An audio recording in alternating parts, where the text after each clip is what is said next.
right. Here we go. Welcome to the BFOD squad. Hi, everybody. Welcome back to Barrel Full of Daryl, Season 2, Episode 6. As you may know, this is where I relish in discussing music, movies, provide some mirth, and some other funky ass shit. Yeah, I want to give a shout out to my listeners in Kansas and Missouri. In particular, Adam Reels. He's been with me since the inception of this podcast. Hi, Adam. Hope you're doing well. Mystery movie quote. Last week, I had this quote. I love the smell of napalm in the morning. Now, that's from the great movie Apocalypse Now. And it's spoken by Robert Duvall, who plays Lieutenant Bill Kilgore. What a scene. I hope you're familiar. This movie is mine and Kenzie's favorite Vietnam War film. And I will discuss it in the not too distant future. So I have a mystery music lyric for you this time. When I'm watching my TV and a man comes on and tells me how white my shirts can be. You may know that one. Okay. Let's get on with it. Music. Yeah. How about a little bit of Willie Nelson, the legend? You familiar with Willie Nelson? He's been around a long time. He's an American singer, guitarist, songwriter, actor, and activist. And he was born in Abbott, Texas in 1933. His music career began in 1956, and he is still active today at the age of 92. That's about 7 decades of making music. His music is damn sure country. He has released 80 studio albums over 70 years, with the latest just released this year.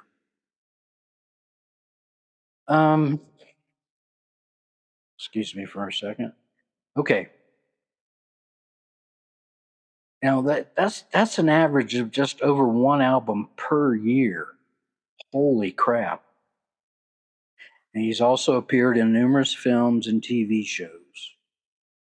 And he has received numerous Grammy Awards and was nominated for an Academy Award for one of his songs.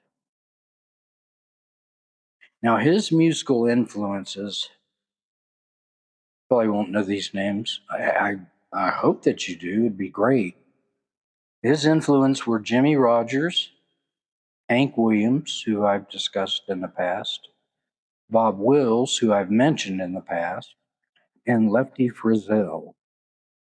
That's just to name a few of his influences.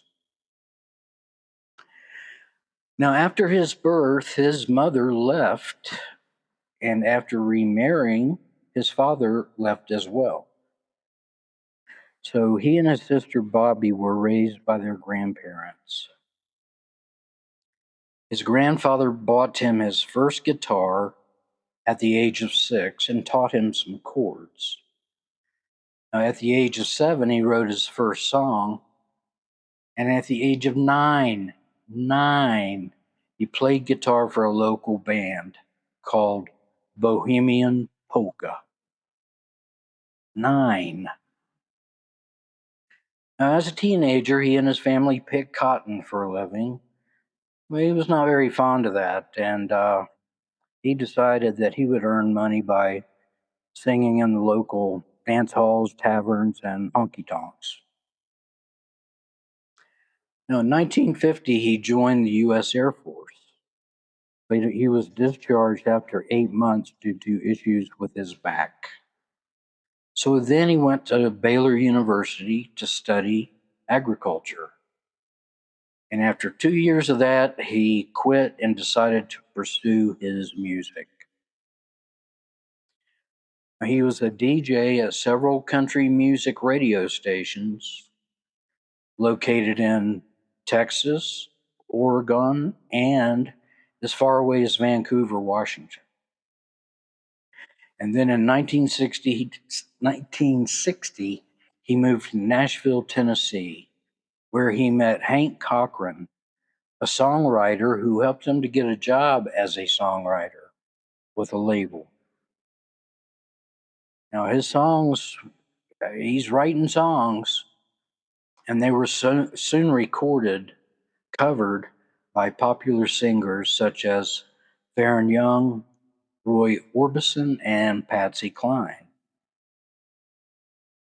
So with these covers hitting the radio stations, he was getting to the point where he was about ready for the big time, and he had some record labels looking at him.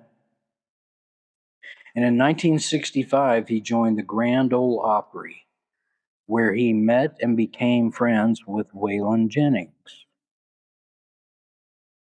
But due to his albums not selling well, he decided to retire from music, and he moved to Austin, Texas. Now, he was very popular in Austin, so much so that he decided to return to his music. So he signed on with RCA Records and started releasing hit albums. In 1975, his song Blue Eyes Crying in the Rain became his first #1 hit. Now, his friend Waylon Jennings was also becoming successful, and they combined to form the genre of outlaw country. And in 1976, they released the album Wanted, The Outlaws, which cemented their outlaw image, and that album became country music's first platinum album. Great album.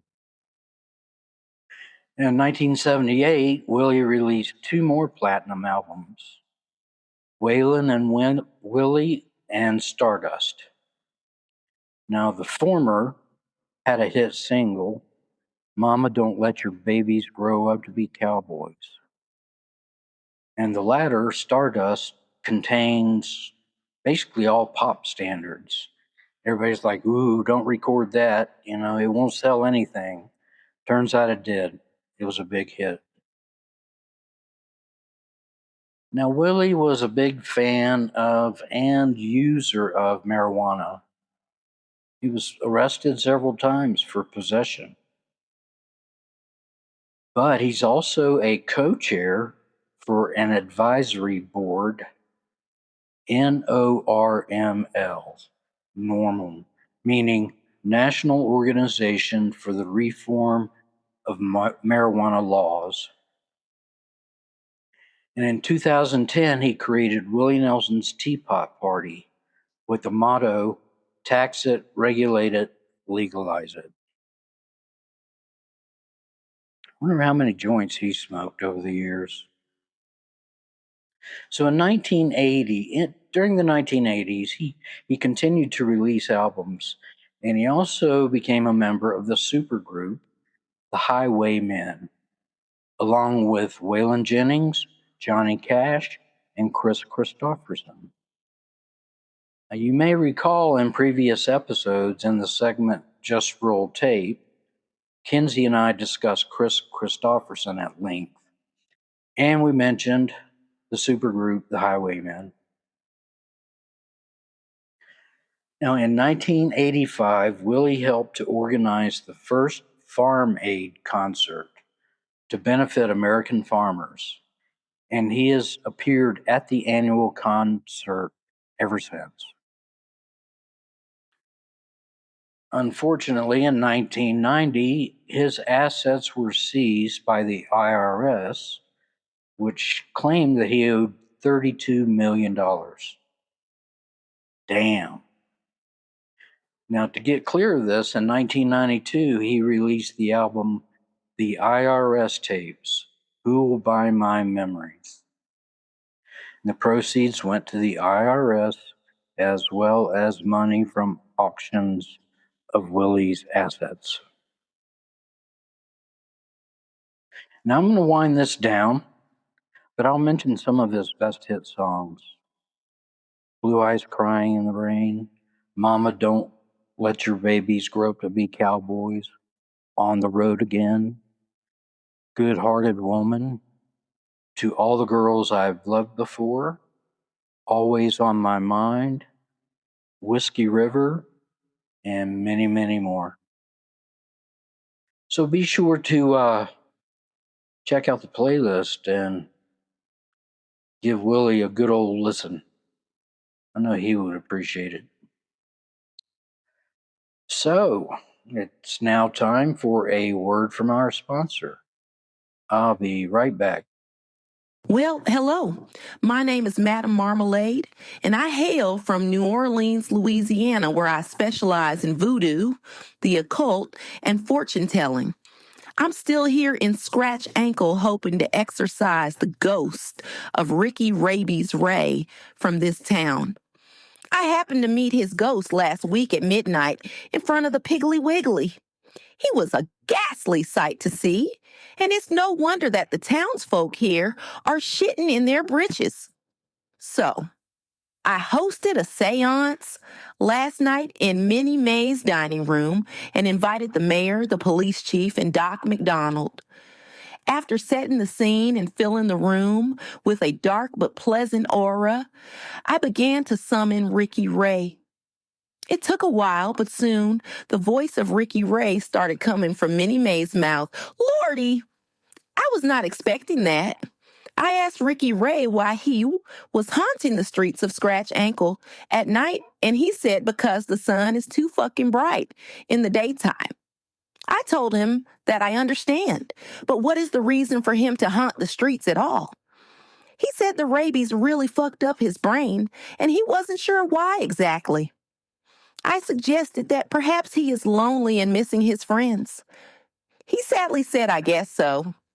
I kindly told him that he no longer belongs in this world, and he needs to let go of it and join the other Scratch Ankle residents that had recently passed on. He said, oh, that's a good idea, and poof, he was gone. So, it seems that my work here is done. I'll head back to New Orleans, but I will miss this little town. Bye, y'all. And we're back. Time to discuss a movie. Well, I decided to lighten up a little bit, horror movies, war movies. It's been a while since I talked about a comedy movie, and I got a really good one for you. It's called Game Night. Raise your hand if you've seen this. Game Night. Okay, several of you have. That's good. I hope you enjoyed it as much as I did. So it's a recent comedy action film released in 2018, directed by John Francis Daly and Jonathan Goldstein. It stars Jason Bateman, Rachel McAdams, Kyle Chandler, Jesse Plemons, and 3 or 4 other dudes. Now, I really, that's 2 reallys, like all of these actors, and they were so fucking funny in this movie. Hilarious. So Jason and Rachel, I'm just using their actors' names. They're a married couple who host a weekly game night that includes 2 other couples. Jesse Clemens, he's a police officer who lives next door to them. They try to keep their game night secret from him because he's basically a wet blanket. He's depressed about his recent divorce, and he plays the character in a stoic manner with no affect. And kudos to him for playing this up so well. Great job. Great job.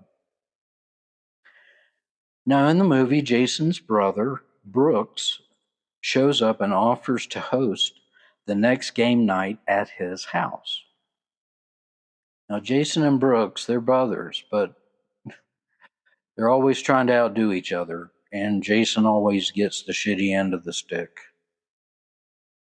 So the next week, they all go to Brooks' house, and Brooks tells them that he has set up an interactive role playing mystery game, and the winner gets his Corvette, which so happens is Jason's dream car. So the game starts when another actor from this mystery game company, he enters the house and he initiates the game. However, two masked men also enter not long after him, and they knock out the actor, and then they kidnap Brooks after an extended fight scene in his house. So Brooks is actually kidnapped by these thugs, but the couples think that the game is afoot, and they hilariously start to follow the clues. Now, Jason and Rachel, smart people, they're able to track Brooks's phone to a bar nearby.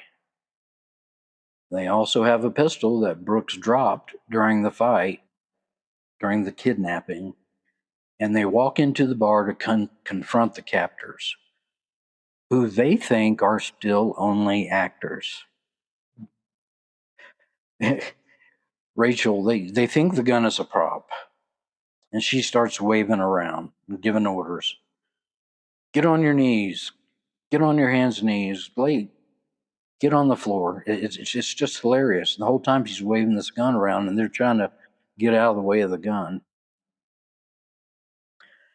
But they find Brooks in a back room, tied up, and they are laughing about winning the game and the car. And Brooks says, "This is not a game." He confesses that he is a black marketeer, black market, and he has stolen a Fabergé egg to sell on the black market. They don't believe him. They think he's lying. They think he's full of shit. Rachel's still waving the gun around, and she accidentally shoots Jason in the arm. Now they realize this is not a game, and they are in big trouble because the captors are trying to break through the back room door. But they do escape with Brooks. And they're driving in their car, and pretty soon the captors are in a car behind them. Brooks is in the back seat, and in order to save Jason and Rachel from the captors, he opens the back door and rolls out of the car. So later on, all of the couples, the game night couples, regroup and decide to recover the egg themselves and to deliver it to the owner or to the person buying it. Black market. Long, short, they get the egg, and back inside the van, it gets broken. And they find inside of it a list, which happens to be a list of witness security names, and it is very valuable to the right person. So a shootout soon happens, and Jesse, the next door cop, arrives at the shootout, but he gets shot in the chest. Now, here's a big spoiler. So, if you haven't seen this movie, you want to watch it, you don't want it spoiled for you, cover your ears or put me on pause and come back later. I'll still be here, I promise. Now, Jesse, he's actually, he got shot in the chest, but he's okay. He's wearing a bulletproof jacket. And he tells them that he has set all of this up, including the kidnappers, to trick them into letting him join in on the game nights. So he's not aware that there's a list that was inside the Fabergé egg that all this commotion has been about.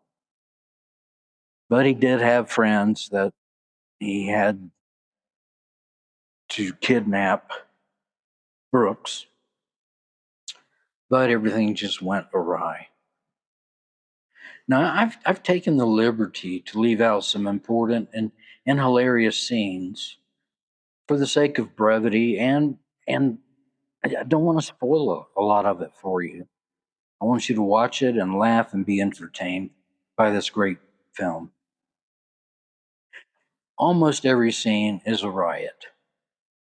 For example, after getting away from the captors in the chase scene, Jason and Rachel stop at a convenience store to get items to attend to his bullet. So Rachel comes out of the store with a knife, a bottle of wine, and a squeaky toy for Jason to bite down on. So she uses the wine to sterilize the wound, and she starts digging around in his arm looking for the bullet, all while the squeaky toy is just going crazy with Jason biting on it. It's very funny. They both start gagging during this bullet removal event, and she can't find the bullet. Then they realize, aha, it went all the way through. Now there's a scene when they go to get the Fabergé egg.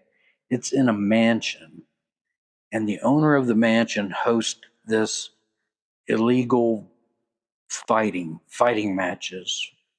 And everybody comes. All these rich people gathered together, and they bet on the outcome. That's where they have to steal the Fabergé egg from, while this fighting is taking place, with dozens of people in attendance. Great scene. Um, Another good scene. The guy who wants to buy the egg, black market guy, he's got a private jet waiting for him. And Rachel and Jason converge on this jet, and Jason gets inside the jet, and he's trying to untie his brother Brooks, who's bound to one of the seats. And a guy comes out of the cockpit and throws a knife at him, a throwing knife. It's so funny. He looks down. And he says, "Oh man, right in the bullet hole." The knife went into the bullet hole. So, if you need a good laugh, or if you need dozens of good laughs, you need to watch this movie. I highly recommend it. It's streaming on Hulu and HBO Max. Tell them Daryl sent you. Word of the week: dotage. Dotage. Dotage. This is a decline in mental faculties, especially as associated with old age. Yeah, we probably all know somebody like that. I don't think I'm too far from there. Here are some synonyms: feebleness, fatuity, senility, infirmity, senescence, caducity, superannuation, and my personal favorite, which I made up, is geezerhood. So, what are some antonyms of dotage? Youth, heyday, salad days, youthfulness, and whippersnapper. Yes, one of my favorites. Joke of the week. There are three types of people in this world: those who can count and those who can't. Now, last week, question of the week, last week I said, when I walk my dog in the cold mornings of Colorado, my nose runs. But why? Well, your nose runs in cold weather primarily to warm and humidify the cold, dry air that you breathe in before it reaches your lungs. When cold air irritates the nasal lining, it triggers the nasal glands to produce excess watery mucus as a protective mechanism. So your mucus, it's so multi-purpose. It's a booger factory, and it's a heater for the air that goes into your lungs. Awesome stuff. And I have a new question of the week. 99.9999%, so that's 6 nines, of the human body, as well as other objects, is comprised of empty space. 99.9999% of your body is empty space. Your question is, how the fuck is this possible? Thought of the week. And I gave this one quite a bit of thought. Hang in there with me. Everything you see has happened in the past. If you're in your living room and you turn on a light switch to turn on a light, that light has to travel to your eyes and into your brain. Sure, it's a very small distance, and light travels fast, as we all know, but it still takes time for it to reach you.